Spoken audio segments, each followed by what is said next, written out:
नमस्कार दोस्तों, स्वागत है आपका मेरे चैनल कॉमिक्स लाइफ में। शुरू करते हैं अनिल मोहन जी द्वारा लिखा गया देवराज चौहान सीरीज का एक और मज़ेदार उपन्यास दौलत का ताज। दोस्तों, इस उपन्यास का पूरी तरह से मज़ा लेने के लिए आप इसका पहला भाग जादूगर अवश्य देखें, ताकि आपको सारी घटनाएं अच्छी तरह से समझ में आए। चलिए आगे की कहानी जारी रखते हैं दौलत का ताज में। कैसीनो में सनसनी सी व्याप्त हो चुकी थी। जो भी मामले को सुनता, मैनेजर नरेंद्र गुरंग के ऑफिस की तरफ दौड़ा आता। वहां भीड़ इकट्ठी हो चुकी थी। हर कोई आंखों में प्रश्न लिए एक दूसरे का चेहरा देख रहा था, या फिर गुरंग के ऑफिस के बंद दरवाजे को देख रहा था, जिसके पीछे गुरंग डकैतों के रिवॉल्वर के निशाने पर था। न्यू ईयर की रात को कैसीनो के किसी भी कर्मचारी को सांस लेने की फुर्सत नहीं होती, इतनी व्यस्तता होती है वहां। परंतु डकैती होने की बात सुनकर हर कोई फुर्सत में ही था। हैरान परेशान थे सारे कैसीनो के कर्मचारी कि स्ट्रांग रूम में कोई डकैत कैसे प्रवेश कर सकता है। तगड़े इंतजाम है वहां, परंतु डकैतों के स्ट्रांग रूम में प्रवेश कर जाने की बात सुनकर सामने वाला ठगा सा रह जाता। बात कैसीनो तक पहुंची। खेलने वालों ने खेलना छोड़ दिया। उत्सुकतावश वे भी गुरंग के ऑफिस की तरफ दौड़े। आधा कैसीनो खाली हो गया। बार रूम, जहां पांव रखने की जगह नहीं मिल रही थी, वह भी खाली खाली सा नजर आने लगा। कैसीनो के कर्मचारी बिना वजह इधर उधर दौड़ रहे थे। मौजूदा पुलिस वालों की समझ में कुछ नहीं आ रहा था कि वे क्या करें। खुद को व्यस्त दिखाने के लिए आने जाने वालों पर रौब डालते हुए तेजी से इधर उधर यूं ही दौड़ते फिर रहे थे। अफरा तफरी का माहौल हर तरफ नजर आ रहा था। स्ट्रांग रूम में डकैती, करोड़ों की डकैती। डकैत स्ट्रांग रूम के भीतर हैं। मैनेजर गुरंग भी डकैतों के कब्जे में है। क्या डकैत स्ट्रांग रूम का पैसा ले जाएंगे? कौन है जो डकैती कर रहा है? डकैतों का हौसला तो देखो। स्ट्रांग रूम में डकैती डाली ही नहीं जा सकती, और डकैतों ने इतना बड़ा खतरनाक कदम उठा डाला। इस समय तो यही सब बातें थी जो वहां मौजूद सैकड़ों लोगों के मुंह से निकल रही थी। हर कोई एक दूसरे से पूछ रहा था, परंतु जवाब ना तो किसी के पास था और ना ही कोई जवाब दे पा रहा था। वहां सनसनी का जो माहौल बना हुआ था, वह देखते ही बनता था। भीष्म सिंह डोगरा, काठमांडू की जानी मानी इज्जतदार हस्ती। डोगरा के काठमांडू में कई बिजनेस चलते थे, जिनमें से एक रॉयल कैसीनो भी था। रॉयल कैसीनो काठमांडू का नंबर 1 कैसीनो था। विदेशों से भी लोग जब काठमांडू आते तो रॉयल कैसीनो में जाकर अवश्य खेलते। न्यू ईयर जैसे वक्त में तो विदेशों से लोग खास तौर से रॉयल कैसीनो में बाजी लगाने के लिए काठमांडू आते थे।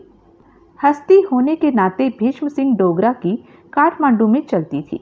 पुलिस में भी सब डोगरा की इज्जत करते थे, और काठमांडू के नेता भी डोगरा से खुशी खुशी मिलते थे, क्योंकि चुनावों के समय डोगरा अपनी खास पार्टी को पैसा देता था, जबकि डोगरा को कभी भी किसी से काम नहीं पड़ा था। लेकिन आज उसके कैसीनो के स्ट्रांग रूम में डकैती पड़ रही थी। 50 वर्षीय भीष्म सिंह डोगरा इस बात को बर्दाश्त नहीं कर पा रहा था। दो बातें उसके सिर चढ़कर उसे तंग कर रही थी।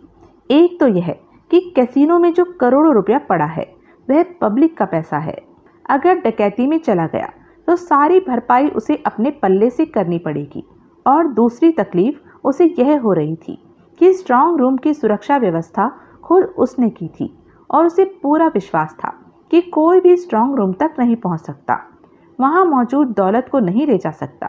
अगर डकैती पड़ गई, डकैत दौलत ले गए, तो ऐसा होते ही उसके कैसीनो से लोगों का विश्वास उठ जाएगा। वे आना बंद कर देंगे। कैसीनो से उसे तगड़ी पैदा थी, वह बंद हो जाएगी। भीष्म सिंह डोगरा के लिए यह सरासर नुकसानदेह बात थी।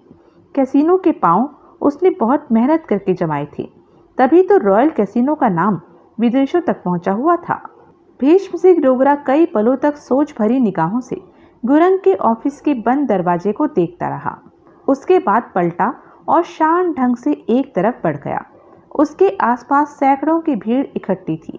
कैसीनो के कर्मचारी थे भीड़ में, कैसीनो के ग्राहक थे भीड़ में। भीष्म सिंह डोगरा रिसेप्शन हॉल में पहुंचा और बेहद शांत अंदाज में कुर्सी पर बैठ गया। जेब से डायरी निकाली और उसके पन्ने पलटने लगा। फिर एक पन्ने पर रुका, उसे देखा, पढ़ा। उसके बाद सिर उठाकर आसपास निगाहें दौड़ाई, फिर सामने नजर आ रहे कैसीनो के कर्मचारी को पास बुलाया। इस कैसीनो की सुरक्षा की जिम्मेदारी किसी इंस्पेक्टर सूर्य बहादुर थापा की है, वह जहां भी हो तुरंत बुलाओ। कहते हुए डोगरा ने डायरी को वापस जेब में डाला। जी, कैसीनो कर्मचारी ने सिर हिलाया और तुरंत वहां से चला गया। डोगरा ने कैसीनो के गनमैन को करीब बुलाया। 2 गनमैन, डोगरा गनमैन से बोला, गुरंग के ऑफिस के दरवाजे के बाहर खड़े हो जाओ। इस बात का खास ध्यान रखना कि बंद दरवाजे को थपथपाना नहीं, ऐसा कुछ भी नहीं करना। वहां इकट्ठी भीड़ को हटा दो, कोई फालतू आदमी वहां नजर ना आए। जी, बहुत अच्छा। कैसीनो के कैश काउंटर वालों को कह दो कि शीशे की लिफ्ट का इस्तेमाल न करें, जिसमें पैसा ऊपर भेजा जाता है। पैसा अपने पास ही रखें और वहां पर 4 गनमैन ड्यूटी के लिए खड़े हो जाएं। जी, गनमैन ने पूछा, कैसीनो को बंद करा दिया जाए? नहीं। भीष्म सिंह डोगरा ने बेहद ही शांत भाव में सिर हिलाया। कोई काम बंद नहीं होगा, सब कुछ वैसे ही चलेगा जैसे पहले चल रहा था। चलते रूटीन को तोड़ा नहीं जाएगा। जी, बहुत अच्छा, गनमैन ने सतर्क स्वर में कहा। जाओ, जो काम कहे हैं उन्हें फौरन अमल में लाओ। गनमैन तुरंत वहां से चला गया। भीष्म सिंह डोगरा की शांत निगाहें रिसेप्शन हॉल में घूमने लगी। डकैती को लेकर वह बहुत ज्यादा क्रोध में था, परंतु चेहरे से वह अपने क्रोध को जरा भी जाहिर नहीं होने दे रहा था। मन ही मन पक्का इरादा बना चुका था कि डकैतों को वह किसी भी कीमत पर कामयाब नहीं होने देगा और सबको दिखा देगा कि उसके कैसीनो के स्ट्रांग रूम को लूट पाना असंभव बात है। तभी एक वेटर हिचकते हिचकते डोगरा के पास पहुंचा। मालिक, कुछ लेंगे आप? डोगरा ने वेटर को देखकर हौले से सिर हिलाया। हाँ, लार्ज पैक ले आओ, बार वालों को मालूम है मेरा पैक कैसा होता है। जी, वेटर ने हौले से सिर हिलाया और फौरन वहां से चला गया। भीष्म सिंह डोगरा आंखें सिकोड़े सोचता रहा, निगाहें इधर उधर घूमती रही। वेटर पैक ले आया तो वह छोटे छोटे घूंट भरने लगा। उसकी सोच में स्ट्रांग रूम और डकैती डालने वाले लोग ही थे। कैसीनो में अजीब सी खामोशी छा चुकी थी। सबको मालूम था कि अब बहुत कुछ होगा। बहुत कुछ क्या होगा, कैसे होगा, यह कोई भी नहीं जानता था, लेकिन होगा, इसकी सभी को आशा थी। हीरालाल सूर्यवंशी की जान सूखी जा रही थी। वह तो सोचे बैठा था कि अभी स्ट्रांग रूम में मौजूद करोड़ों बाहर आ जाएंगे, लेकिन भारी गड़बड़ हो गई थी। भीतर वाले भीतर ही फंस गए थे। ऐसा तो उसने सोचा भी नहीं था। हीरालाल को लग रहा था जैसे उसके हाथों से नोट निकल गए हों, वह लुट पिट गया हो। हीरालाल के देखते ही देखते देवराज चौहान गुरंग के ऑफिस में गया, फिर गुरंग और भवन सिंह। वह समझ गया था कि डकैती पड़ने जा रही है। उसके बाद हीरालाल इस बारे में पूरी तरह चौकस था कि कब वे लोग नोट लेकर बाहर निकलते हैं। लेकिन कैसीनो मालिक भीष्म सिंह डोगरा के आ जाने से सारा मामला गड़बड़ हो गया था। जब गुरंग से बंद ऑफिस के बाहर से बात की गई थी तो हीरालाल वहां पर मौजूद था। उसने सब सुना। हीरालाल को महसूस हो गया कि गया सब कुछ पानी में। अब डकैती नहीं पड़ सकेगी। गुपचुप चल रहा मामला अब खुल गया था। ऐसे में डकैतों को अपनी जान बचानी कठिन थी। जब भीतर वालों से बातचीत हो गई, डोगरा वहां से हटा, बाकी सब वहां से हटे तो वह भी हट गया। चिंता में डूबा हीरालाल सोचों में लुढ़कता हुआ कैसीनो पहुंचा। वह समझ नहीं पा रहा था कि अब क्या होगा। इतना तो वह समझ गया कि डकैती नहीं हो सकेगी। भीतर फंसे देवराज चौहान और भवन सिंह मरे ही मरे। खैर, जो भी हो, मौत के इस खेल का अंत देखकर ही वह यहाँ से जाएगा। कैसीनो में उसने पहलवान को ढूंढा, उसके पास पहुंचा। ओह! पहलवान उसे देखता ही बोला, तू कित्थे चला गया सी? यही था। हीरालाल का मूड ऑफ था। इत्थे कित्थे सी? मैंने तो नजर नहीं आया। पहलवान अभी भी नशे में था, लेकिन पहले से कम। अब वह काफी हद तक ठीक ठाक लग रहा था। मैं तेन्यू लब रहा सी। हीरालाल को पहलवान की बातें जरा भी अच्छी नहीं लग रही थी। उसका पूरा ध्यान तो देवराज चौहान भवन सिंह की तरफ था, डकैती की तरफ था, स्ट्रांग रूम में रखे नोटों की तरफ था। हालांकि हीरालाल का डकैती से कोई लेना देना नहीं था, फिर भी उसका यह हाल था कि जैसे उसका सब कुछ लुट पिट गया हो। की होया? पहलवान ने उसका चेहरा देखा। कुछ नहीं, हीरालाल ने अनमने मन से कहा। तो गुस्से विच लग रहा वे। मैं ठीक हूँ, मेरा चेहरा ही ऐसा है। हीरा लाल जैसे अपना गुस्सा पहलवान पर उतारे जा रहा था। अच्छा एक गल दस, एक कैसीनो विच मैं किंजा गया? तू लिया सी? मैं नहीं लाया, हीरा लाल जल्दी से बोला। वह समझ गया कि पहलवान मौजूदा सारे नोट हार गया होगा। मैं तो तुझे बार में 2 मिनट के लिए छोड़ कर गया था, उसके बाद आया तो तू कहीं भी नहीं था। तब से मैं तुझे ढूंढे जा रहा हूँ, अब जाकर तू नजर आया है। पहलवान ने सिर हिलाया। मैं नशे विच कैसीनो विच बड़ आया होऊंगा। खैर जो भी होया बहुत अच्छा होया, 40,000 में जीत लिता वे। क्या? हीरा लाल ने हैरानी से पहलवान को देखा। 40,000 जीत लिया? हाँ, मेरी जेब परिया पिया ने टोकना नाल, हुणे कैश कराने आ। पहलवान छाती ठोक कर बोला। हीरा लाल ने गहरी सांस ली। पहलवान, अभी टोकन कैश नहीं होंगे। क्यों? डकैती पड़ गई है कैसीनो के स्ट्रांग रूम में। की क्या? पहलवान हैरानी से बोला। डकैती पै गई वे? हीरा लाल ने सिर हिलाया। स्ट्रांग रूम विच डकैती? पहलवान ने जल्दी से आंखें सिकोड़ी। ओथे किन्ना माल होएगा? करोड़ों रुपया स्ट्रांग रूम में है, ठीक गिनती नहीं पता, हीरा लाल ने बताया। करोड़ों रुपया? पहलवान की आंखें फैल गई। डकैत करोड़ों रुपया ले गए? नहीं, अभी नहीं, बात खुल गई है, मामला बीच में अटक चुका है। डकैत नोटों के पास फंसे पड़े हैं, अब वे बाहर नहीं निकल सकते, निकलेंगे तो मरेंगे। गलत बात, करोड़ों दा मामला वे, कुछ करना चाहिए वे कि डकैत नोटों दे नाल बाहर आ जान दे, 1-2 करोड़ सानू भी मिल जाएंगे। हीरा लाल ने हैरानी से पहलवान को देखा। पहलवान, तेरा दिमाग तो ठीक है? क्यों, मैं तेनू पागल नजर आ रहा वहाँ? पहलवान ने हीरा लाल को घूरा। तुझे पैसे की क्या कमी है जो इस चक्कर में पड़ रहा है? पागल वे तू, पहलवान ने मुंह बिगाड़कर जल्दी से कहा। नोट दौलत जिन्नी भी हो डा कम वे, नोट होना जान दे कि मैं नोटा नू नाली विच फेंक दवांगा। हीरा लाल पहलवान को घूरता रहा। की देख रहा वे? कुछ नहीं पहलवान, आराम से बैठ, इस मामले से दूर रहना ही अच्छा है। ओ देख लवांगे, चल बाहर भी चल दे, ओथे 2-2 कुट मार मार दे गल करांगे। कहने के साथ ही पहलवान ने हीरा लाल की बाह पकड़ी और कैसीनो के दरवाजे की तरफ बढ़ा। पहलवान की उत्सुकता देखकर हीरा लाल को हैरानी हो रही थी। दोनों बार में पहुंचे। पहलवान एक कुर्सी पर बैठता हुआ तेजी से बोला, जा मोटा ताजा पैग लिया, ऐसा कि जिन्हों पी के सारी गल समझ विच आ जाए। बाहर में अब भीड़ का नामो निशान नहीं था। कुल मिलाकर 30-35 लोग वहां मौजूद थे। डकैती होने की बात और डकैतों के बीच फंसे होने की बात सुनकर काफी लोग वहां से चले गए थे। सोचों में डूबा हीरा लाल बार काउंटर पर पहुंचा। योगेंद्र खंडूरी काउंटर के पीछे मौजूद था। लटका मुरझाया चेहरा, ऐसा लग रहा था जैसे एकाएक ही उसकी उम्र बढ़ गई हो। चिंता में वह पूरी तरह डूबा हुआ था। हीरा लाल उसकी दिली हालत से अच्छी तरह वाकिफ था। खंडूरी ने हीरा लाल को देखा। हीरा लाल ने उसे ऑर्डर दिया, पेमेंट दी। खंडूरी ने ऑर्डर के मुताबिक 2 पैक बनाकर काउंटर पर रख दिए। खंडूरी, हीरा लाल ने मुस्कुराकर कहा, कुछ लोगों के लिए नया साल बुरा साबित हुआ है। योगेंद्र खंडूरी ने हीरा लाल को देखा। मैं उन डकैतों की बात कर रहा हूँ जो स्ट्रांग रूम और गुरंग के ऑफिस में फंसे पड़े हैं। सोचता हूँ उनका क्या होगा, वे बचने वाले नहीं, मरे ही मरे। अब मरे या बाद में, लेकिन गए काम से। खंडूरी के होठ भींच गए। खंडूरी, हीरा लाल ने पैर उठाते हुए कहा, जब डोगरा साहब गुरंग के ऑफिस में मौजूद डकैत से बाहर से बात कर रहे थे तो मैं भी वहीं था।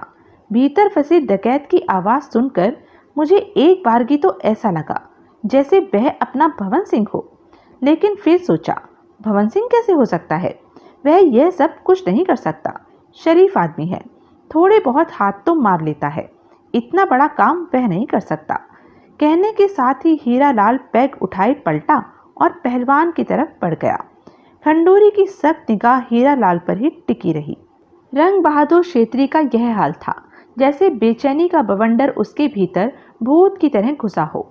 वह कभी इधर जाता तो कभी उधर। क्षेत्री को सब कुछ खत्म होता हुआ लग रहा था। उसे लग रहा था जैसे उसका करोड़ों का हिस्सा हाथ से निकल गया हो। इन्हीं करोड़ों को पाने के लिए तो उसने जंग बहादुर पुंडीर से किनारा किया था। जानबूझकर उससे नाराज होकर अलग हुआ था और अब उसके पल्ले कुछ भी नहीं पड़ रहा था। खाली का खाली हाथी रह गया था। यह सारी गड़बड़ी कैसीनो के मालिक भीष्म सिंह डोगरा के आने से हुई थी। क्षेत्री को पहले मालूम होता कि डोगरा आया है तो वह उसे भीतर घुसने से पहले बाहर ही खत्म करके अंधेरे में फेंक देता। क्रोध में डुबकियां लगाता हुआ क्षेत्री सबको खा जाने वाली निगाहों से घूर रहा था। बार में जाकर वह 2 पैग मार आया था, परंतु दिमाग अब भी सेंटर में नहीं आया था। पैगों का कोई असर नहीं हुआ था। क्योंकि वह क्रोध में था, इसलिए नशा उस पर हावी नहीं हो रहा था। क्षेत्री ने बहुत सोचा, हद से ज्यादा सोचा कि वह देवराज चौहान या भवन सिंह को इस मुसीबत से कैसे निकाल सकता है। अंत में वह इसी नतीजे पर पहुंचा कि वह उनके लिए कुछ नहीं कर सकता। वे इस तरह फंस चुके हैं कि कोई भी उनके लिए कुछ नहीं कर सकता। जो करने की कोशिश करेगा खुद भी मरेगा। मोहन मगर रणवीर सिंह क्षेत्री की निगाहों में थे, लेकिन उन्हें निगाह में रखने का कोई फायदा नजर नहीं आ रहा था, क्योंकि डकैती तो अब हो ही नहीं सकती थी। बल्कि देवराज चौहान और भवन सिंह को खुद अपनी जान के लाले पड़ गए थे। बहरहाल क्षेत्री वहां आया हुआ था और तब तक जमे रहने का उसका इरादा था, जब तक कि मामला आर पार नहीं हो जाता, किसी किनारे नहीं लग जाता। गिरिराज भी वहीं था। उसने सब कुछ देखा सुना। भवन सिंह की आवाज को उसने स्पष्ट पहचाना। जब भीष्म सिंह डोगरा से बात करते हुए उसकी आवाज बाहर आई थी, गिरिराज समझ गया कि भवन सिंह उस आदमी के साथ जिसे उसके गैराज पर लाया गया था, कैसीनो के स्ट्रांग रूम में डकैती डालने के फेर में है और बुरी तरह फंस चुका है। गिरिराज के अनुमान के अनुसार अब इन लोगों का बच पाना संभव नहीं था। गिरिराज के ख्याल के मुताबिक कैसीनो के स्ट्रांग रूम में डकैती डालना ही गलत था। जो भी हो, गिरिराज वहीं था। उसका भी जाने का कोई इरादा नहीं था। जाने से पहले वह देवराज चौहान और भवन सिंह की मौत का तमाशा देख लेना चाहता था। इंस्पेक्टर सूर्य बहादुर थापा इन सब बातों के 15 मिनट ही पश्चात वहां पहुंचा। वह अपने रूटीन के मुताबिक राउंड लगाता हुआ वहां पहुंचा था। उसे कोई मैसेज नहीं मिला था। कैसीनो के हालात के बारे में जानकारी कैसीनो पहुंचने के बाद ही उसे मिली। इंस्पेक्टर थापा चौंका। एकाएक उसकी आंखों के सामने देवराज चौहान का चेहरा साकार हो उठा। फौरन ही वह भीष्म सिंह डोगरा से मिला। डोगरा से थापा की यह पहली मुलाकात थी। इससे पहले डोगरा से वह नहीं मिला था। अलबत्ता उसने सुन रखा था कि भीष्म सिंह डोगरा नेक आदमी है। इंस्पेक्टर, भीष्म सिंह डोगरा ने शांत स्वर में गंभीरता से कहा, कैसीनो का स्ट्रांग रूम लूटने वाले भीतर फंसे पड़े हैं। उन्हें बाहर निकालो, गिरफ्तार करो, ताकि कैसीनो का काम सिलसिलेवार चल सके। इसके साथ ही डोगरा ने उसे भवन सिंह के साथ हुई सारी बात बताई। आप बिल्कुल निश्चिंत रहिए डोगरा साहब, इंस्पेक्टर थापा ने विश्वास भरी स्वर में कहा। वे लोग यहाँ से 1 पैसा भी नहीं ले जा सकेंगे।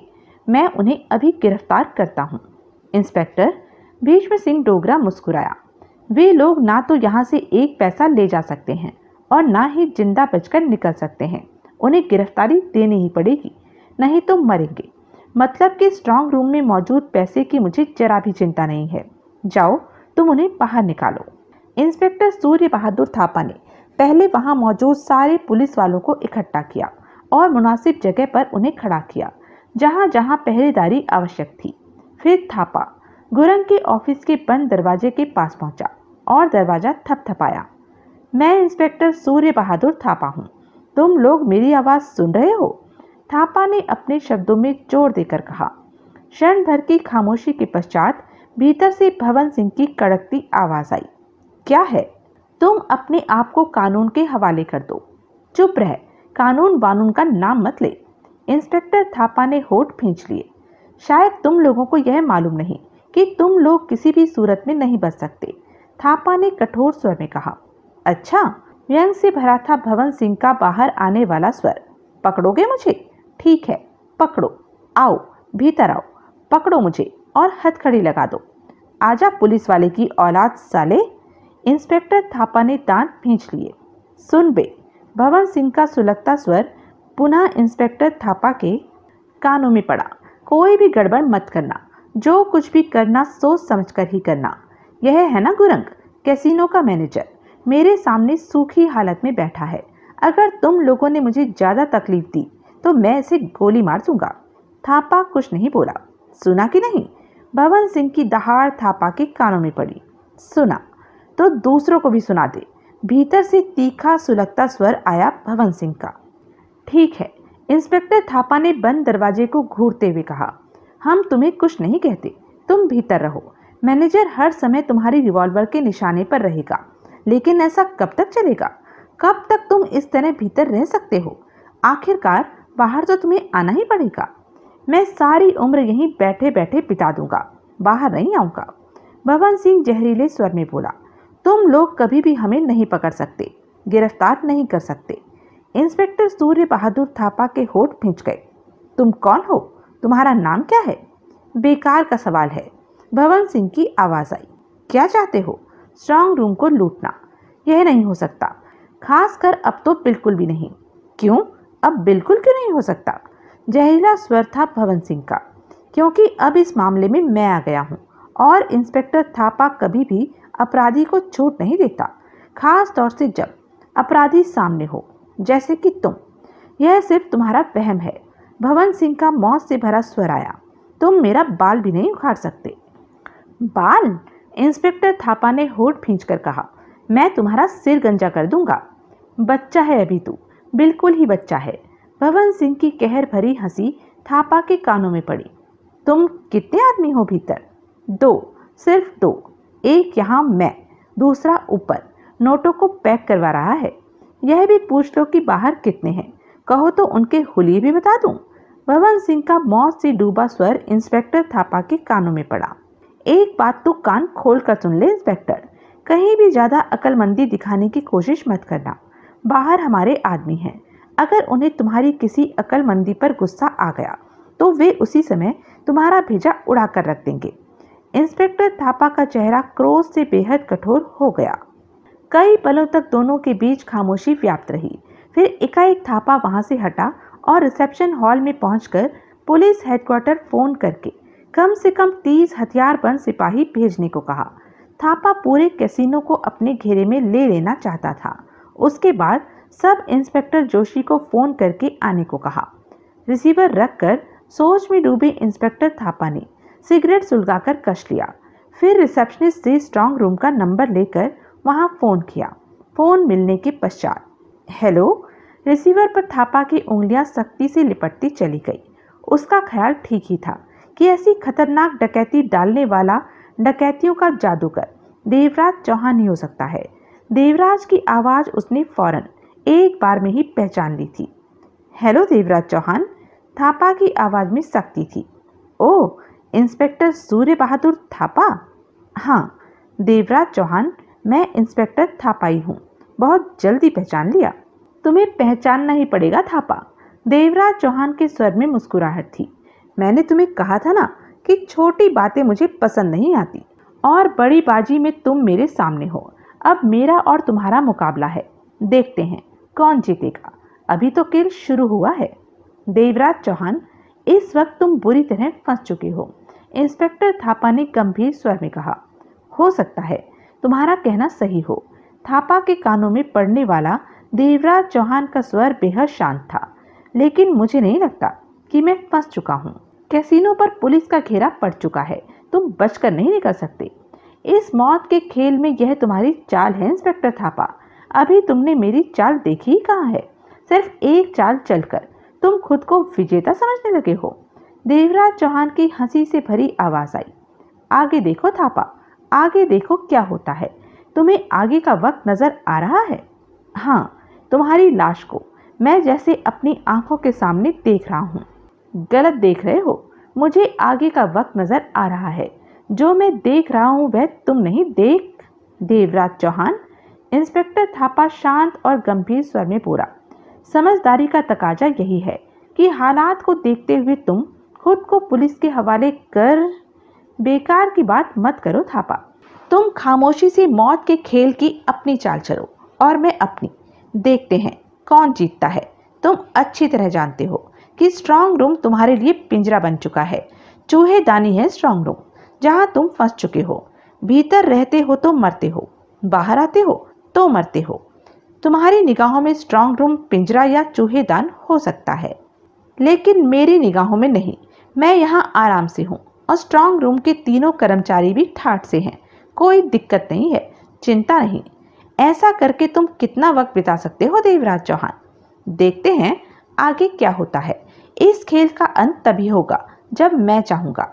एकाएक देवराज चौहान की आवाज़ में कठोरता उभरी।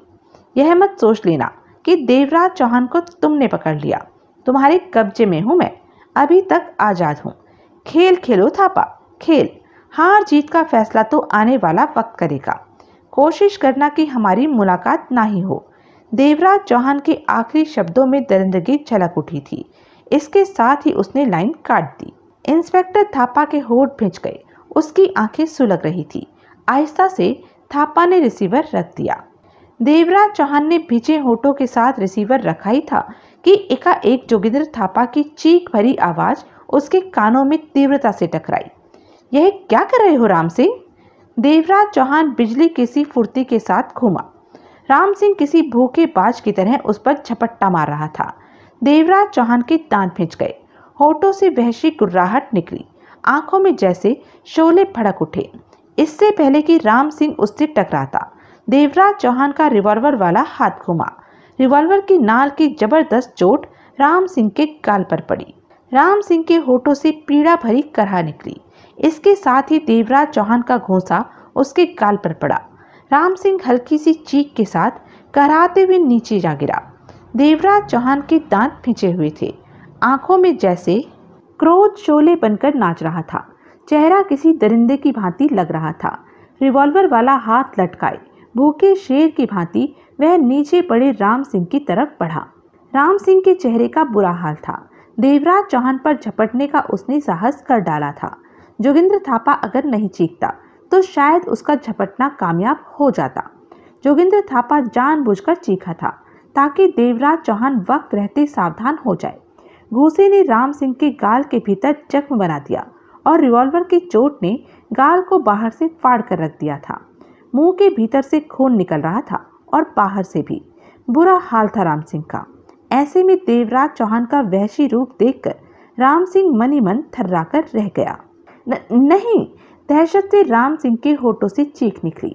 देवराज चौहान दरिंदा बना नीचे पड़े राम सिंह के करीब पहुंचकर ठिठका, मुझे मत मारो, मैं देवराज चौहान के दांत भिंचे हुए थे।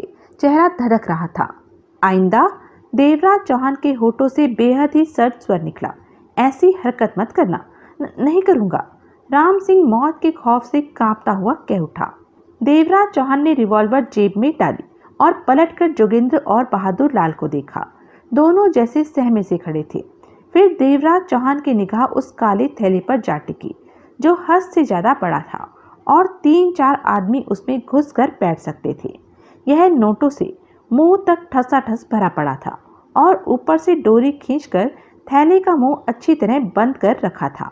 अब स्ट्रांग रूम में 4 बड़ी पेटियों की साइज के ट्रंकों में बहुत कम नोटों की गड्डियां नजर आ रही थी, वह भी छोटे नोटों की। करोड़ों रुपया उस काले थैले में भरा पड़ा था, लेकिन अब उसे बाहर ले जाना संभव नहीं था। डकैती हो रही है, यह बात खुल चुकी थी। फरारी के सारे रास्ते बंद हो चुके थे। इंस्पेक्टर सूर्य बहादुर थापा सख्त किस्म का पुलिस वाला था। उसकी मौजूदगी में उसके इंतजामों को पार करके निकल पाना तो वैसे भी आसान नहीं था। देवराज चौहान को महसूस हो रहा था जैसे वह वास्तव में चूहेदान में फंस चुका है। इस विचार के साथ ही पिंजरे में फंसे वहशी दरिंदे की भांति उसके होठों से गुर्राहट निकलने लगी। वह इस तरह स्ट्रांग रूम में घूम रहा था जैसे किसी ने पागल शेर को पिंजरे में बंद कर लिया हो। कैसीनो की बैक साइड में खड़ी कार में बैठे जगमोहन को भीतर कुछ गड़बड़ का एहसास हुआ तो सावधानी से जगमोहन कार से उतरकर कैसीनो के भीतर प्रवेश कर गया। भीतर पहुंचकर जगमोहन को सारा हाल मालूम हुआ तो वह ठगा सा रह गया। डकैती फुस? कोई बात नहीं, यह बात तो जगमोहन बर्दाश्त कर सकता था, लेकिन देवराज चौहान का इस तरह फंस जाना, ऐसी बुरी मौत मरना उसे मंजूर नहीं था। 5 मिनट में ही जगमोहन ने सारे हालात जान लिए थे। उसकी खतरनाक निगाह इंस्पेक्टर सूर्य बहादुर थापा पर बार बार जा रही थी, जो सख्त से सख्त इंतजाम कर रहा था।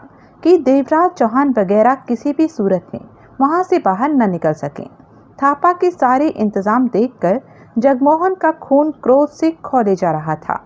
जगमोहन ने उसी समय प्लान बनाया देवराज चौहान को स्ट्रांग रूम से निकलवाने का, और वह प्लान था कैसीनो के मालिक भीष्म सिंह डोगरा के सिर से रिवॉल्वर सटाकर देवराज चौहान को वहां से सुरक्षित निकाल ले जाना।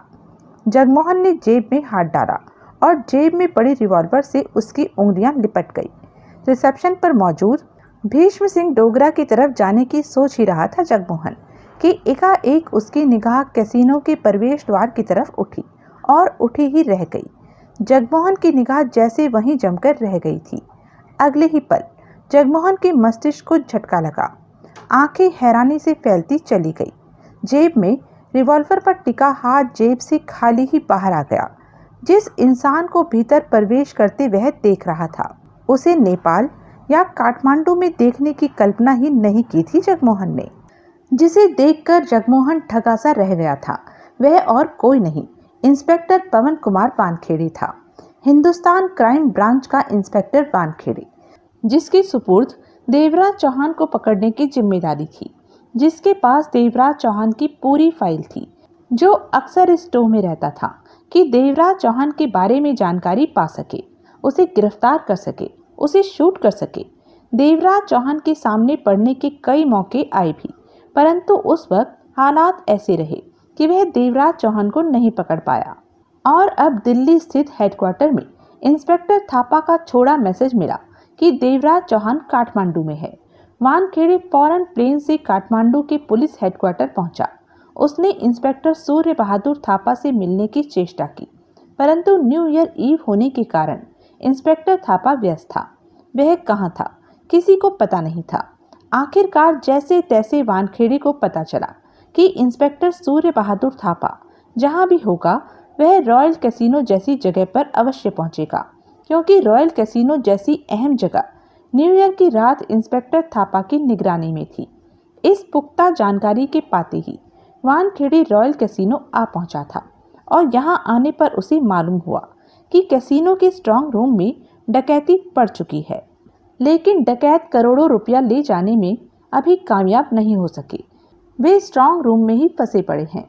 यह सुनकर वानखेड़े के दिमाग में देवराज का नाम कौंधा। इंस्पेक्टर सूर्य बहादुर थापा बेहद व्यस्त था। चेहरे पर सख्ती के भाव फैले हुए थे। उसके दिमाग में सिर्फ देवराज चौहान घूम रहा था। उसे पूरा यकीन था कि स्ट्रांग रूम को देवराज चौहान लूट रहा है। इंस्पेक्टर थापा ने ऐसे पक्के इंतजाम कर दिए थे कि भीतर से कोई बाहर निकलना चाहे तो सलामत न बच सके। काफ़ी कोशिशों के पश्चात इंस्पेक्टर पवन कुमार वानखेड़े बेहद व्यस्त इंस्पेक्टर सूर्य बहादुर थापा के पास पहुंचा और अपना आई कार्ड इंस्पेक्टर थापा के सामने कर दिया। इंस्पेक्टर सूर्य बहादुर थापा ने कार्ड को हाथ में लेकर देखा, अच्छी तरह देखा, फिर होठों पर हल्की सी मुस्कान उभरी। वानखेड़े ने थापा के हाथों से कार्ड लेकर वापस जेब में डाला। इंस्पेक्टर वानखेड़े, थापा ने मुस्कान भरे स्वर में कहा, आप मुंह से कहकर ही अपना परिचय दे देते। इंस्पेक्टर वानखेड़े ने मुस्कुराकर वहां के बुरे माहौल पर निगाह मारी। इस समय यहाँ की स्थिति ऐसी है कि बिना कार्ड देखे आप शायद मेरी तरफ ध्यान भी न देते। आपका मैसेज मिलते ही मैं काठमांडू आ पहुंचा हूँ। आपने हमें जो सहयोग दिया उसका बहुत बहुत शुक्रिया। कभी मेरी ज़रूरत पड़े तो मौका अवश्य दीजिए। वैसे देवराज चौहान कहाँ है? इंस्पेक्टर थापा के होठ सख्ती से भिज गए। इंस्पेक्टर वानखेड़े, इस समय रॉयल कैसीनो डकैती के दौर से गुजर रहा है।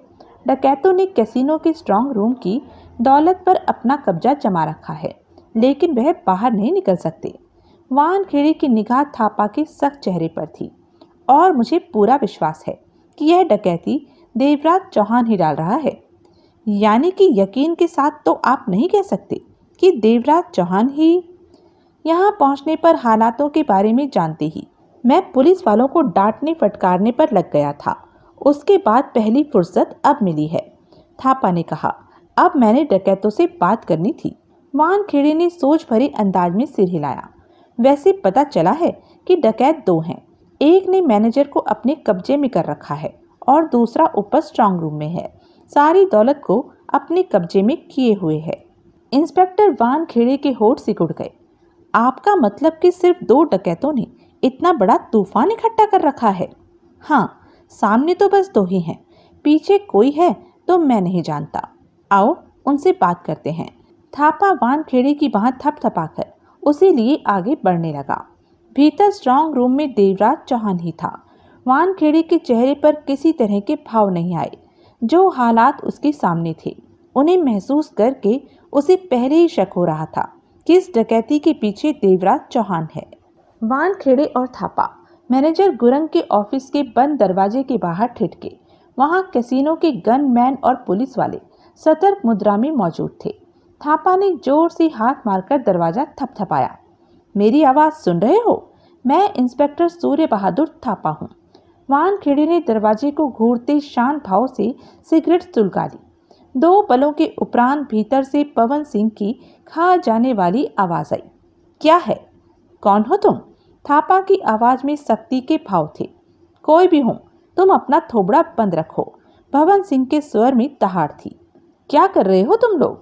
स्ट्रांग रूम में पड़ी करोड़ों की दौलत ले जाने की सोच रहे हैं। तुम लोगों का दिमाग खराब हो गया है। इंस्पेक्टर थापा ने दांत भींचकर दरवाजे की ओर देखते हुए समझाने वाले अंदाज में कहा। यहाँ की सिक्योरिटी के बारे में तुम अच्छी तरह जानते हो। यह डकैती तो वैसे भी कामयाब नहीं हो सकती थी और अब तो बिल्कुल ही नहीं हो सकती, क्योंकि डकैती जग जाहिर हो चुकी है। यहाँ से निकलने के सब रास्ते बंद हो चुके हैं। अच्छा यही होगा कि खुद को हमारे हवाले कर दो। ऐसा करने पर कानून तुम लोगों के साथ रहम का बर्ताव करेगा और साथ में चुप साले। भीतर से भवन सिंह की कुर्राहट आई। जो करता है कर, लेकिन सोच लेना कि मैनेजर गुरंग मेरी रिवॉल्वर के निशाने पर है। अगर तुम लोगों ने चालाकी दिखाई तो मैं उसी समय इसको उड़ा दूंगा। ऊपर भी 3 आदमी हमारे रहमो करम पर हैं। हम तो फंसे पड़े हैं। अगर मरे तो मरते मरते बहुतों को ले डूबेंगे। अब सोच लेना कि तुम लोगों के लिए क्या ठीक रहेगा और क्या गलत। तुम लोग कामयाब नहीं हो, खामोश रहो, नहीं तो सालों एक एक को भून कर रख दूंगा। थापा होठ भींचकर बंद दरवाजे को देखने लगा। कश लेकर वानखेड़े ने जहरीली निगाहों से दरवाजे को देखते हुए कहा, तो तुम लोग डकैती कर रहे हो? तू कौन है हरामजादे? मैं तेरी। चिल्ला मत, वानखेड़े ने कड़े स्वर में कहा। अब हम तेरे को समझाने नहीं आएंगे। कर, डकैती कर, हाथ लगे नोटों को लेकर भाग जाना। हमारे लायक कोई सेवा हो तो अवश्य बताना। जवाब में भीतर से भवन सिंह का खतरनाक कहकहा सुनाई दिया। तेरी बातें सुनकर तो लगता है तू बहुत ही पहुंची हुई चीज है। कौन है भाई तू? वानखेड़े और थापा दरवाजे के पास से हट गए। हालात बहुत खतरनाक हो चुके हैं। थापा ने गुर्राकर कहा, देवराज चौहान स्ट्रांग रूम में है? हाँ, उससे बात कैसे हो सकती है? बात? कहते कहते थापा ठिठका, फिर वहां से हट गया। करीब आधे मिनट बाद कैसीनो के एक कर्मचारी ने आकर वानखेड़े से कहा, आपको इंस्पेक्टर साहब बुला रहे हैं। वह वानखेड़े को एक केबिन में छोड़ गया, जहां थापा टेलीफोन का रिसीवर उठाए नंबर मिला रहा था। वानखेड़े को देखते ही बोला, स्ट्रांग रूम का फ़ोन नंबर है, उससे बात की जा सकती है। तभी स्ट्रांग रूम का नंबर मिल गया। हेलो। थापा के कानों में बेहद कठोर स्वर पड़ा। क्षण भर के लिए थापा के होठ भींच गए। आवाज़ देवराज की थी। देवराज चौहान? थापा की सख्ती से बंद होठ खुले। करीब खड़े वानखेड़े की आंखों में अजीब सी चमक उभरी। इंस्पेक्टर थापा? अब देवराज चौहान का स्वर शांत और स्थिर हो गया था। तुम फंस गए देवराज चौहान, थापा ने दांत भींचकर कहा। किसने कह दिया तुमसे? कानों में पड़ने वाला स्वर बेहद शांत था देवराज चौहान का। तुम्हें नजर नहीं आ रहा कि तुम? मुझे तो वह नजर आ रहा है इंस्पेक्टर थापा जो तुम्हें नजर नहीं आ रहा। तुम? मैं वास्तव में धोखा खा गया देवराज चौहान। कैसीनो में ही तुम्हें एहतियात के तौर पर पकड़कर 1-2 दिन अपने साथ ही रखना चाहिए था, लेकिन वह वक्त बीत चुका है। और आगे की सुन लो कि अब तुम यहाँ से बचकर नहीं निकल सकते। जवाब में देवराज चौहान की हंसी थापा के कानों में पड़ी। इंस्पेक्टर थापा की आंखें सुलग उठी।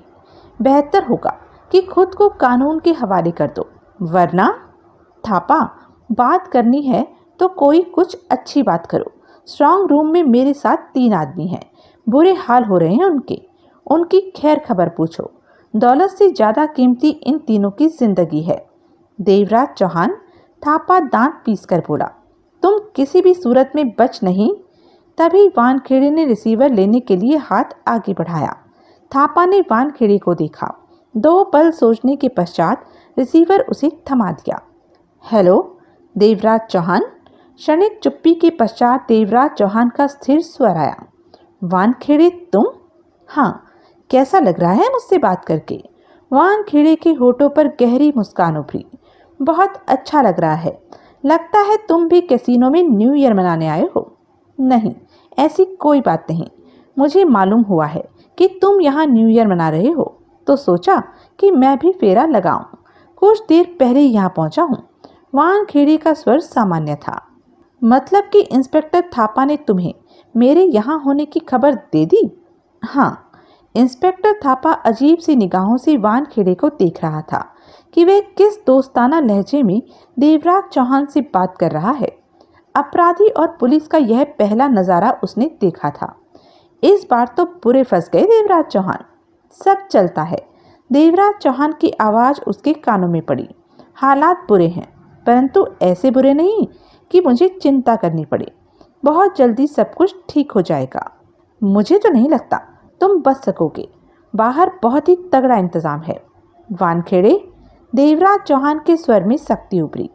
तुमने कई बार सख्त से सख्त इंतजाम किए हैं और तब भी तुम मुझे नहीं छू सके। इस बार इंतज़ामों में क्या खास बात है? जो छोड़ो, इस बारे में मैं तुमसे बहस नहीं करना चाहता। वानखेड़े के होठों पर मुस्कुराहट थी। मैं जानता हूँ कि तुम मेरी बात नहीं मानोगे, फिर भी कह रहा हूँ, खुद को पुलिस के हवाले कर काम की बात करो। वानखेड़े, बोलो बोलो। मैं जानता हूँ, मैंने तुम्हारा 15। तुम जानते हो तुम क्या कह रहे हो? वानखेड़े हड़बड़ाकर फोन पर चीखा। सिर्फ काम की बात करो, मत भूलो कि हो सकता है फोन टेपिंग हो रही हो। क्षण भर की खामोशी के पश्चात देवराज चौहान की आवाज़ आई। 15 को बढ़ा लो। हरगिज़ नहीं, वानखेड़े ने सख्त स्वर में कहा। अब तुम बच नहीं सकते, नुकसान में रहोगे। इस वक्त तुम सिर्फ अपनी सोचो देवराज चौहान। वानखेड़े ने दांत खींचकर कहा। कई बार मेरे हाथों से तुम मछली की तरह फिसल चुके हो, लेकिन अब ऐसा नहीं होगा। तुम फंस चुके हो। ऐसा है तो तुम लोग अपना काम करो और मैं अपना करता हूँ। देवराज चौहान ने दरिंदगी से कहा। ऐसा ही होगा, लेकिन एक बात का जवाब दे दो। क्या? जगमोहन कहाँ है? जवाब में देवराज चौहान का कोई स्वर नहीं आया। इस डकैती में अभी तक सिर्फ तुम ही सामने आए हो। दूसरा कौन है मैं नहीं जानता, लेकिन इतनी बड़ी डकैती में और भी होंगे। वानखेड़े ने एक एक शब्द चबाकर दृढ़ता भरे स्वर में कहा। ठीक कह रहे हो। बाकी के कहाँ हैं? कम से कम यहाँ तो मुझे नजर नहीं आ रहे, नहीं तो अवश्य बता देता। वानखेड़े ने होठ खींच लिए। तो तुम खुद को कानून के हवाले नहीं करोगे? बेहुदा बात मत करो। मैं जल्दी ही यहाँ से करोड़ों की दौलत ले जा रहा हूँ। यह दौलत मैं कभी भी तुम्हारी नहीं बनने दूंगा देवराज चौहान। इस बार तुम देखते रहो वानखेड़े। स्ट्रांग रूम में मौजूद करोड़ों की दौलत का ताज पहनकर ही यहाँ से निकलूंगा। देवराज चौहान ने एक एक शब्द चबाकर कहा। तुम लोग बेकार में भाग दौड़ रहे हो। वानखेड़े का चेहरा पत्थर के समान कठोर हो गया। जिसे तुम दौलत का ताज कह रहे हो, वह तुम्हारी मौत का ताज भी बन सकता है। ताज तो ताज ही होता है वानखेड़े, बेशक वह मौत का हो या फिर दौलत का। हम जैसे लोग सिर्फ ताज में यकीन रखते हैं, वह कैसा है इससे कोई फर्क नहीं पड़ता। देवराज चौहान का कानों में पड़ने वाला स्वर बेहद खतरनाक था। आने वाले वक्त को देखो वानखेड़े कि वह क्या रंग लाता है। वानखेड़े कुछ कहने लगा कि देवराज चौहान ने दूसरी तरफ से लाइन काट दी। देवराज चौहान ने रिसीवर रखा और सिगरेट सुलगाकर कश लिया। हाथ में रिवॉल्वर मौजूद थी और जोगिंद्र थापा, स्ट्रांग रूम का चीफ राम सिंह, कैशियर बहादुर लाल कुर्सियों पर जमे बैठे थे। देवराज चौहान ने उन्हें वार्निंग दे रखी थी कि जो भी कुर्सी से उठा वह उसे गोली से उड़ा देगा। हालांकि जोगिंद्र थापा मजबूरी में देवराज चौहान का साथ दे रहा था, जिसके बारे में किसी को भी नहीं पता था। इसके बावजूद भी उसके दिल में भय भरा पड़ा था। अपनी सोचों के हिसाब से वह जानता था कि उसकी स्थिति में और राम सिंह बहादुर लाल की स्थिति में कोई फर्क नहीं है। सामने खड़ा इंसान उसे भी शूट कर सकता है। जोगिंद्र थापा का ऐसा ख्याल था। देवराज चौहान की शांत निगाह तीनों पर घूमी। इसी तरह बैठे रहोगे तो बचे रहोगे, देवराज ने सख्त स्वर में कहा। कैशियर बहादुर लाल के तो बुरे हाल थे। स्ट्रांग रूम के चीफ राम सिंह ने अपने सूखे होठों पर हाथ फेरा, जहां देवराज चौहान ने तगड़ा खूंसा मारा था। उसके बाद राम सिंह ने दूसरी बार चालाकी करने की चेष्टा नहीं की। हम जैसे भी बैठे, लेकिन इतना जानते हैं कि जिंदा नहीं बचने वाले। राम सिंह की आवाज में खौफ था। क्यों? देवराज चौहान की निगाह राम सिंह पर जा टिकी। हमारे जिंदा बचने की गारंटी तब होती जबकि तुम बचकर निकल सकते। तुम तो यहाँ से अब जिंदा नहीं निकल सकते। ऐसे में मरने से पहले क्रोध में तुम हमें अवश्य शूट करोगे। देवराज चौहान के होठों पर एकाएक बेहद शांत मुस्कान उभरी। चिंता मत करो, ऐसा कुछ नहीं होगा। यह तो तुम अब कह रहे हो, जबकि तुम्हें आशा है कि तुम बचकर निकल जाओगे। लेकिन जब यह जान लोगे कि भागने के सब रास्ते बंद हो चुके हैं, तो तब तुम सारी गोलियां हमारे जिस्मों में डाल दोगे। शायद एक बचाकर रख लोगे अपने लिए। राम सिंह ने सूखे होठों पर जीभ फेरी। देवराज चौहान के होठों पर पहले की तरह शांत मुस्कान छाई रही। मैं तुम्हें अपनी बात का विश्वास दिलाने के लिए जोर नहीं दूंगा, लेकिन इतना तो जरूर कहूंगा कि ऐसा कोई भी वहम मत पालो। तुम लोग सिर्फ उसी स्थिति में मरोगे जब कोई चालाकी करने की चेष्टा करोगे। स्ट्रांग रूम में जानलेवा सन्नाटा छाया हुआ था। तुम हमें मौका दो, कैशियर बहादुर लाल किसी तरह हिम्मत करके बोला। हम में से किसी एक को बाहर जाने दो, हम जाकर बात करते हैं। शायद ऐसा कोई रास्ता। अपनी इस सलाह को अपने पास रखो। देवराज चौहान के दांत खिंच गए। मैं बातचीत करके कोई रास्ता निकालने का ख्वाहिशमंद नहीं हूँ। यह सब मेरे लिए मामूली बातें हैं। अजीब आदमी हो तुम, राम सिंह ने दबे हुए स्वर में कहा। देवराज चौहान की निगाह उस बड़े थैले पर जा टिकी जिसमें करोड़ों रुपए भरे पड़े थे, करीब 12 करोड़ रुपए, जिसका बोझ इतना ज्यादा था कि एक आदमी उसे खींचकर घसीटकर भी वहां से नहीं ले जा सकता था। इस समय हालात ऐसे हो चुके थे, किसी का भी ध्यान नोटों से भरे थैले की तरफ नहीं था। वैसे यह आइडिया बुरा नहीं कि, जोगिंद्र थापा हड़बड़ाकर बोला, कि हम में से एक बाहर जाकर। खामोश रहो, बेकार की बात सुनने की मुझे आदत नहीं, देवराज चौहान ने कठोर स्वर में कहा। जोगिंद्र थापा ने घबराकर होठ खींच लिए। लेकिन इस तरह यहाँ बंद रहकर भी तुम क्या कर लोगे? राम सिंह का स्वर पहले जैसा ही था। बाहर निकलने का रास्ता तैयार कर लूंगा, देवराज चौहान ने होठ खींचकर कहा। कोई कुछ न बोला। तीनों देवराज चौहान को देखते रहे। देवराज चौहान ने सिगरेट का कश लिया, फिर गंभीर स्वर में बोला, मैं तुम लोगों से जो पूछ रहा हूँ उसका सही सही जवाब देना, और इस बात को याद रखना कि अपनी बात का जवाब पाने के लिए तो मैं तुम लोगों के गले तक रिवॉल्वर की नाल डाल सकता हूँ। इसलिए तुम कोशिश यही करना कि मुझे ऐसा कुछ न करना पड़े। तीनों के चेहरों पर खौफ की हल्की सी सफेदी उभरी। देवराज चौहान ने निगाहें उठाकर टीवी स्क्रीन की ओर देखा, जहां स्ट्रांग रूम के बाहर का दृश्य स्पष्ट नजर आ रहा था। गैलरी में कैसीनो के गनमैन पोजीशन लिए हुए सतर्क नजर आ रहे थे।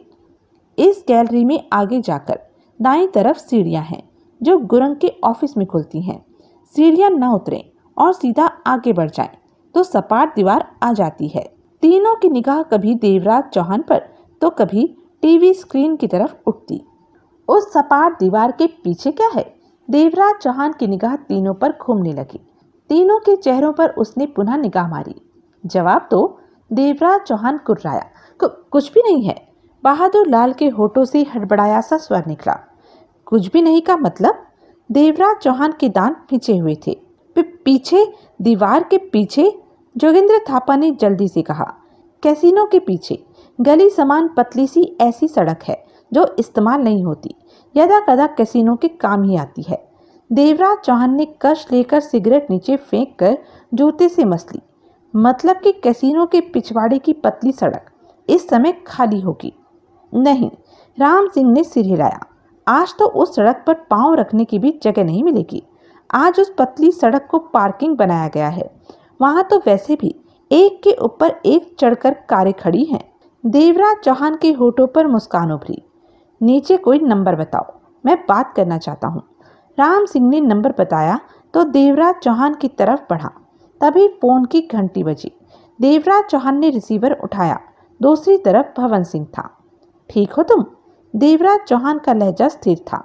हाँ, गुरंग का घबराहट के मारे 2 बार सूसू निकल चुका है। भवन सिंह की दरिंदगी से भरी आवाज आई। लापरवाह मत होना, वरना सारा खेल बिगड़ जाएगा। चिंता मत करो, मैं अभी मरना नहीं चाहता। भवन सिंह का क्रूर स्वर आया। अब यहाँ से कैसे निकला जाए? इंतजाम कर रहा हूँ। कि कैसे? भवन सिंह के स्वर में हैरानी उभरी। इंतजार करो, जल्दी ही मालूम हो जाएगा। देवराज चौहान ने होठ खींचकर कहा और लाइन काट कर राम सिंह के बताए नंबर डायल की। 4 बार घंटी बजने पर किसी ने रिसीवर उठाया। हेलो, स्ट्रांग रूम में इंस्पेक्टर थापा से मेरी बात कराओ। तुम कौन हो? देवराज चौहान। रुको रुको, अभी बुलाता हूँ। फोन सुनने वाले ने हड़बड़ाकर कहा। सिर्फ 10-12 सेकंड की खामोशी रही। उसके बाद थापा की आवाज़ आई। देवराज चौहान? थापा, वानखेड़े है? हाँ, मेरे पास है। तुम?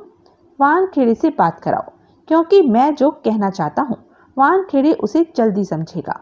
फोन पर बात करते समय देवराज चौहान उन तीनों के प्रति सतर्क था कि वे कोई हरकत न कर बैठे। अगले ही पल वानखेड़े की आवाज़ उसके कानों में पड़ी। कहो। वानखेड़े की आवाज़ में व्यंग के भाव थे। क्या हो रहा है? यहाँ से चलने की तैयारी हो रही है। देवराज चौहान के होठों पर मुस्कान उभरी।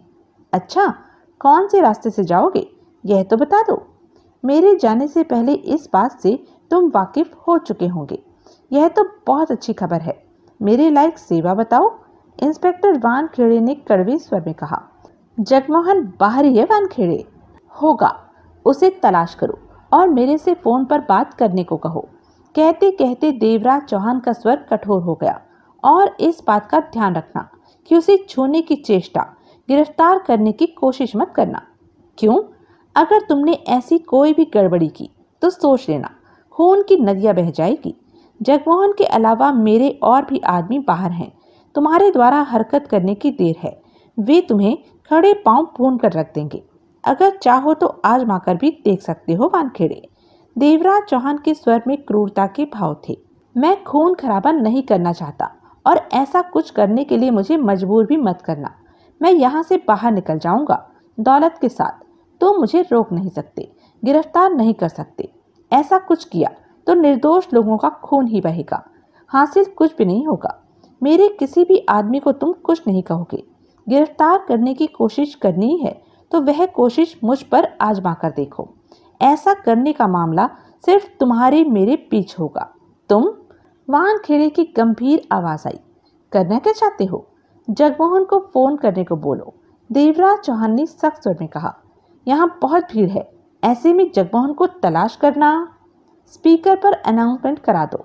थापा को रिसीवर दो, उससे बात करता हूँ। अगले ही पल देवराज चौहान इंस्पेक्टर थापा से बात कर रहा था। गिरिराज ने जब डकैती करने वालों का पासा पलटते देखा तो वह चुपचाप वहां से चला गया। वह समझ चुका था कि डकैती करने वाले बच नहीं सकेंगे, मरे ही मरे। और जो वह डकैती के माल को हथियाने की सोचे हुए था, अपनी सोच उसने दिमाग से निकाल कर फेंक दी। अब दौलत हथियाने की भीड़ में से एक कम हो गया था। ओए हीरालाल, पहलवान ने दाएं बाएं देखते हुए कहा। एक ही हो गया? भारी गड़बड़ हो गई है पहलवान। गड़बड़ नहीं होनी चाहिए थी, अब तो हो गई, तो हम क्या करें? हीरालाल के स्वर में खींच के भाव थे। मनी मन वह कुड़ रहा था। क्या हौसला दिखाया है डकैतों ने, लेकिन फंस गए। ऐसे बंद हुए कि सांस लेने के लिए हवा नहीं मिल रही होगी। पछता रहे होंगे कि कैसीनो की डकैती डाली ही क्यों। हीरालाल, स्ट्रांग रूम विच किन्ना माल होएगा? बहुत है। किन्ना? 10, 12, 15 करोड़। वाह वाह, सुनकर ही दिल खुश हो गया। मैं अभी आया, कहने के साथ ही हीरालाल सूर्यवंशी तेजी से एक तरफ बढ़ गया। उसे योगेंद्र खंडूरी नजर आ गया था, जो व्याकुलता से भरा एक तरफ खड़ा था। खंडूरी ने हीरालाल को अपनी तरफ बढ़ते देखा तो उसके होठ खिंच गए। खंडूरी? हीरालाल पास पहुंचकर फुसफुसाया, तुम्हारा जीजा तो गया, बचने वाला नहीं। खंडूरी ने कहर भरी निगाहों से हीरालाल को देखा। हीरालाल ने अपने नए कोट का कॉलर ठीक किया, फिर कड़े स्वर में कह उठा, ये आंखें मत दिखा, मेरे नए सूट का रौब खा। साथ ही खैर मना कि गुरंग के ऑफिस से आने वाली भवन सिंह की आवाज मैंने पहचानी है, किसी और ने नहीं पहचानी। अगर मैंने पुलिस को बता दिया कि भीतर तुम्हारा जीजा है तो सोच ले क्या हाल होगा। पुलिस सब समझ जाएगी कि तू भी अपने जीजा के साथ। तू नहीं बताएगा। खंडूरी हौले से गुर्राया, कुत्ते की तरह गुर्रा मत, मेरा किसी को बताने का इरादा नहीं। योगेंद्र खंडूरी दांत भींचे उसे देखता रहा। यहाँ खड़ा खड़ा अपनी माँ का इंतजार मत कर, हीरालाल सूर्यवंशी ने समझाने वाले अंदाज में कहा। यहाँ से दूर भाग जा, जल्दी ही मामला खुल जाएगा कि भीतर भवन सिंह है, तब तो तू भी गया काम से। मैं यहीं रहूँगा, भागने का बहुत वक्त है। खंडूरी का चेहरा लाल सुर्ख हो रहा था। मतलब कि आगे का मामला तो पूरा देख कर जाएगा। हीरालाल कहर से हंसा। खंडूरी के दांत खींचे रहे। ठीक है मर, मैं तो पड़ोसी के नाते सलाह दे रहा था, तेरा भला चाहता था। हीरालाल एकाएक शांत स्वर में बोला, खैर मैं समझ रहा हूँ, तू सोचता है शायद सब संभल जाए, माल हाथ लग जाए। तो सोचना गुनाह है क्या? खंडूरी गुर्राया, भौंक मत, तेरा पड़ोसी हूँ, आराम से बात कर। मेरी सुन, मैं किसी को नहीं बताता कि भीतर भवन सिंह है, लेकिन अगर दौलत तेरे हाथ लग गई तो, जो कि नहीं लगने वाली, मुझे 2 लाख देगा? योगेंद्र खंडूरी ने खतरनाक निगाहों से उसे देखा। तू मुझे ऐसे देखता है? ठीक, मैं अभी पुलिस को भवन सिंह के बारे में दे दूंगा। क्या? 2 लाख रुपए, अगर माल हाथ लगा तो। बाद में पीछे नहीं हटना, अगर हटा तो क्या करेगा तू? मैं हीरालाल को कुछ कहने के लिए शब्द नहीं मिले। तभी बताऊंगा कि क्या करूंगा। कहने के साथ ही हीरालाल वहां से हट गया। उल्लू का पट्ठा। खंडूरी खतरनाक स्वर में बड़बड़ा उठा। रंग बहादुर क्षेत्री का चेहरा दहक रहा था, आंखें सुर्ख थी। सुलगता हुआ क्षेत्री भीड़ में ही खड़ा था। उसका तो दिल कर रहा था कि डकैती में अड़चन डालने वाले को भून कर रख दे, परंतु वह खुद को जब्त किए हुए था कि ऐसा कुछ कर पाना संभव नहीं है। रह रहकर उसकी निगाह रणवीर सिंह, मोहन मगर और मोहन बहादुर रावत पर भी अटकती थी, जो कि खुद में फासला रखे खड़े हालात पर निगाह रख रहे थे। क्षेत्री को आने वाले वक्त का इंतजार था कि अब क्या होता है। मोहन मगर ने फोन पर जंग बहादुर पुंडीर से बात की, सुबह के 3:30 बजे भी, जैसे पुंडीर फोन पर बैठा फोन आने का ही इंतजार कर रहा हो। पुंडीर साहब, मैं फोन क्यों नहीं किया अब तक? पुंडीर की गुर्राहट उसके कानों में पड़ी। जी, यहाँ की हालात मुझे खबर मिल चुकी है। पुंडीर की गुर्राहट उसके कानों में पड़ी। हालात बदलने की मुझसे बात करनी चाहिए थी और तुम 1 घंटे बाद बात कर रहे हो। गलती हो गई। ठीक है, मुझे वहाँ के ताजे हालात फौरन बताओ। पुंडीर की आवाज में बेहद सख्ती थी। मोहन मगर ने इस वक्त के सारे हालात बताए। तो क्षेत्री भी वहाँ पर है? पुंडीर गुर्राया। जी हाँ, मेरे ख्याल में वह हमसे अलग होकर देवराज चौहान से मिल चुका है। हरामजादा, परवाह नहीं। तुम्हारा क्या ख्याल है, वे सब मरेंगे या कामयाब होंगे? कह नहीं सकता, मेरे ख्याल में तो वे लोग बचने वाले नहीं। 2 पल की चुप्पी के बाद पुंडीर की आवाज आई, तुम लोग वहां पर नजर रखो। रणवीर सिंह और रावत को भी सब कुछ समझा देना और हर आधे घंटे के बाद मुझे ताजा हालात से आगाह कराते रहना। मैं फोन के पास ही रहूंगा। जी। पुंडीर ने लाइन काट दी। इंस्पेक्टर वानखेड़े और इंस्पेक्टर थापा में आपस में बात हुई। फिर वे दोनों रिसेप्शन वाले हिस्से में बैठे। कैसीनो के मालिक भीष्म सिंह डोगरा के पास पहुंचे। थापा ने इंस्पेक्टर वानखेड़े का डोगरा को परिचय देने के पश्चात देवराज चौहान से हुई ताजा बात के बारे में आगाह किया, जिसे सुनकर भीष्म सिंह डोगरा की आंखें सिकुड़ गई। यह क्या कह रहे हो? वह देवराज चौहान बाहर कैसे निकल सकता है? वह कहता है तो निकल सकता है। इंस्पेक्टर वानखेड़े का स्वर गंभीर था। इंस्पेक्टर थापा ने सोच भरी निगाहों से वानखेड़े को देखा। जब हम लोग यहाँ मौजूद हैं, पुलिस फोर्स है, तो ऐसे में वह नहीं निकल सकता। मेरे ख्याल से निकल जाएगा। क्योंकि देवराज चौहान कोई आधारहीन बात कभी नहीं कहता। वानखेड़े ने सिगरेट सुलगा कर कहा, वह अकेला नहीं, स्ट्रांग रूम की दौलत के साथ यहाँ से निकलेगा। भीष्म सिंह डोगरा फौरन उठ खड़ा हुआ। दिमाग तो नहीं खराब हो गया तुम लोगों का? 10-12 करोड़ के ऊपर की दौलत है, वह सारी मुझे अपनी जेब से भरनी पड़ेगी। सोचो ऐसे में मेरा क्या हाल होगा। तुम लोग उसे देवराज चौहान ऐसा इंसान है कि उसे टोका नहीं जा सकता। मैं सालों से उसके पीछे हूँ।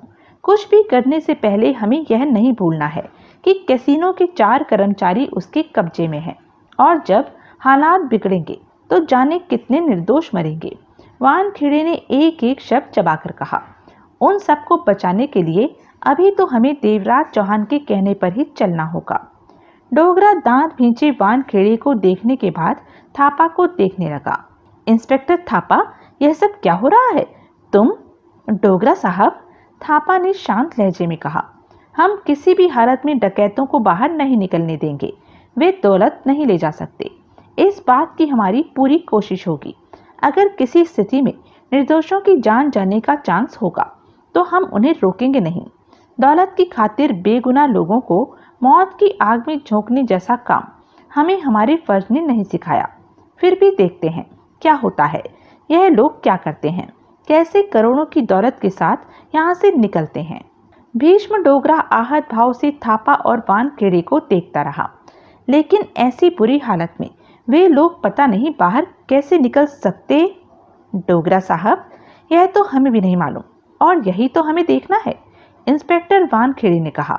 फिर थापा को देखते हुए बोला, जगमोहन के लिए स्पीकर पर यह अनाउंसमेंट कर दो कि वह स्ट्रांग रूम में देवराज चौहान से बात कर ले। जब तक कैसीनो के कर्मचारी उनके कब्जे में हैं, तब तक हमें उनकी बात तो माननी ही पड़ेगी। वानखेड़े और थापा वहां से चले गए। डोगरा होठ भींचकर गहरी सोच में डूब गया। कुछ ही देर बाद उसके कानों में स्पीकर द्वारा आती अनाउंसमेंट पड़ने लगी कि जगमोहन जहां कहीं भी हो देवराज चौहान से बात करे। जगमोहन ने कैसीनो के प्रवेश द्वार पर मौजूद पब्लिक बूथ से स्ट्रांग रूम के भीतर मौजूद फोन नंबर मालूम कर लिया था। जगमोहन, देवराज चौहान का सख्त स्वर उसके कानों में पड़ा। अब हमें यहाँ से निकलना है। तुम? यहाँ से निकलना? जगमोहन ने बूथ से बाहर नजर आ रही भीड़ और पुलिस वालों पर निगाह मारी। जानते हो बाहर की क्या हालत है? यहाँ पर तो जर्रे जर्रे पर। बाहर जो भी स्थिति हो कोई फर्क नहीं पड़ेगा, हम आसानी से निकल जाएंगे। लेकिन यहाँ तो मेरी बात सुनो। देवराज चौहान का सख्त स्वर जगमोहन के कानों में पड़ा। हाँ, तुमने स्ट्रांग रूम नहीं देखा, लेकिन मोटे तौर पर स्ट्रांग रूम की पोजीशन सुनो। स्ट्रांग रूम के ठीक सामने गैलरी है जहाँ कैसीनो के गनमैन खड़े हैं। आधी गैलरी पार करने के पश्चात दाईं तरफ सीढ़ियाँ हैं जो गुरंग के ऑफिस से निकलती हैं। अगर गैलरी के आगे सीधा बढ़ो तो सपाट दीवार आ जाती है। सुन रहे हो? हाँ, समझ भी रहा हूँ। जगमोहन के चेहरे पर गंभीरता फैली हुई थी। वह सपाट दीवार कैसीनो के पिछवाड़े की गली में निकलती है, यानी कि अगर वह दीवार हट जाए तो इंसान पहली मंजिल से सीधा छलांग मारकर कैसीनो के पीछे वाली गली में पहुंच जाएगा। तो जगमोहन का दिल जोरों से धड़का। तुम फौरन ग्रेनेडों का इस्तेमाल करो और गली से ग्रेनेड फेंक कर उस दीवार को तोड़ो। यह बात तुम किसी से यकीनी तौर से मालूम कर लेना कि पीछे की दीवार का कौन सा हिस्सा स्ट्रांग रूम वाली गैलरी से जुड़ा है। देवराज चौहान ने एक एक शब्द चबाकर कहा। यह कैसे हो सकता है? जगमोहन सक पकाकर कह उठा। क्यों? यहाँ पर पुलिस, कैसीनो के गनमैन, और जब तुम इस काम को करोगे तो कोई तुम्हारे काम में रुकावट नहीं बनेगा। देवराज चौहान का लहजा खतरनाक था। तुम्हें जो कह रहा हूँ उसे करने की तैयारी करो, बाकी सब मैं संभाल लूँगा। जगमोहन अपने होठ भींचे रिसीवर थामे खड़ा रहा। इस काम में ज़्यादा देर नहीं। सुबह के 3:30 बज रहे हैं। ऐसे बेवक्त में मैं अनजाने शहर में ग्रेनेडों का इंतजाम कहाँ से करूँगा? क्षेत्री को देखा है? रंग बहादुर क्षेत्री मिला तो नहीं, लेकिन उसकी तस्वीर देखी है। वह इस समय कैसीनो की भीड़ में ही कहीं होगा। उसे ढूंढकर ग्रेनेडों का इंतजाम करने के लिए उसे कहो। क्षेत्री कम से कम इस वक्त तो अपने हद से बाहर की चीज़ का भी इंतजाम कर देगा। लेकिन क्षेत्री तो पुंडीर का। क्षेत्रीय के मुताबिक वह पुंडीर का साथ छोड़ चुका है। वह भी इस काम में हमारे साथ शामिल है। उसने यहाँ पहले पुंडीर के आदमियों की पूरी जिम्मेदारी ली है कि डकैती के बाद पुंडीर के आदमी हम पर या डकैती की दौलत पर नहीं झपटेंगे, जिसकी की तैयारी वह किए बैठा है। क्षेत्रीय इस बात को संभालने का हमसे हिस्सा लेगा। ओह, तुम फौरन क्षेत्रीय से मिलो, उससे बात करो, वह सब ठीक कर देगा। ग्रेनेडों का इंतजाम होते ही मुझसे बात करना, उसके बाद हरकत में आना। इस दौरान तुम लोग आराम से इधर उधर जा सकते हो, कोई तुम लोगों को उंगली भी नहीं लगाएगा। फिर भी बिगड़े हालात के प्रति सतर्क रहना। ठीक है। एकाएक जगमोहन के दांत खींचते चले गए थे। देवराज चौहान ने जगमोहन से बात करने के पश्चात नीचे का नंबर मिलाया और वानखेड़े और थापा से मिली जुली बात की। वानखेड़े, देवराज चौहान का खतरनाक स्वर वानखेड़े के कानों में पड़ा। जगमोहन और दूसरे साथी भी अब हरकत में आने वाले हैं। अगर खैरियत चाहते हो, खून खराबा नहीं चाहते, तो उनके रास्ते में आने की चेष्टा न करना। इंस्पेक्टर वानखेड़े के चेहरे पर कठोरता नाच उठी। क्या करने जा रहे हो? यहाँ से निकलने की तैयारी, देवराज चौहान ने दरिंदगी भरी स्वर में कहा। सुनो वानखेड़े, जो मैं कह रहा हूँ वह अच्छी तरह सुनो। मेरी बात पसंद ना आए तो इनकार कर देना, लेकिन इनकार का जो खतरनाक अंजाम होगा वह सोच लेना। और यह तो तुम जानते ही हो कि मैं खोखली धमकी नहीं दे रहा। क्या चाहते हो? स्ट्रांग रूम के सामने गैलरी में फैले सारे गन मैनों को वहां से हटा लो। ऊपर के हिस्से में वीआईपी के खेलने का जो प्रबंध है, वहां से गैलरी में आने का रास्ता है। उसी रास्ते से उन गन मैनों को वहां से बाहर कर दो और दरवाजा इस तरह बंद हो जाए कि कोई दोबारा झांके भी नहीं। देवराज चौहान की खतरनाक आवाज वानखेड़े के कानों में पड़ रही थी। अब तुम्हें जगमोहन वगैरह नजर आएंगे। किसी भी सूरत में कोई भी उनके रास्ते में ना आए। यह बात मैं दोबारा कह रहा हूँ और इसी फोन पर रहना। मैं बहुत जल्द फिर बात करूँगा। ठहरो। वानखेड़े का भिंचा हुआ स्वर उसके कानों में पड़ा। इंस्पेक्टर थापा से बात करो। यहाँ के हालात मेरे कब्जे में नहीं हैं। जो तुम चाहते हो वह थापा की हाँ के बिना नहीं हो सकता। थापा से तो मैं बात कर लेता हूँ, लेकिन समझा उसे तुम देना। वह मुझे ठीक तरह से नहीं जानता। कहीं ऐसा ना हो कि मेरी बात को खोखली समझे और मुझे सख्ती इस्तेमाल करनी पड़े। देवराज चौहान ने एक एक शब्द चबाकर क्रूरता भरे लहजे में कहा। उसके बाद देवराज चौहान ने थापा से बात की। भीष्म सिंह डोगरा की समझ में नहीं आया कि क्या हो रहा है।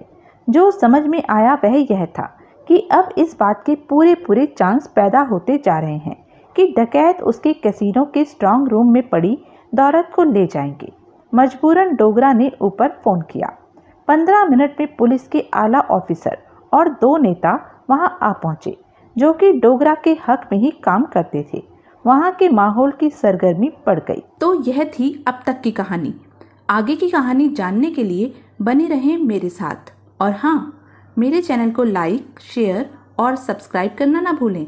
और कमेंट करके ज़रूर बताएं कि यह वीडियो आपको कैसा लगा। धन्यवाद।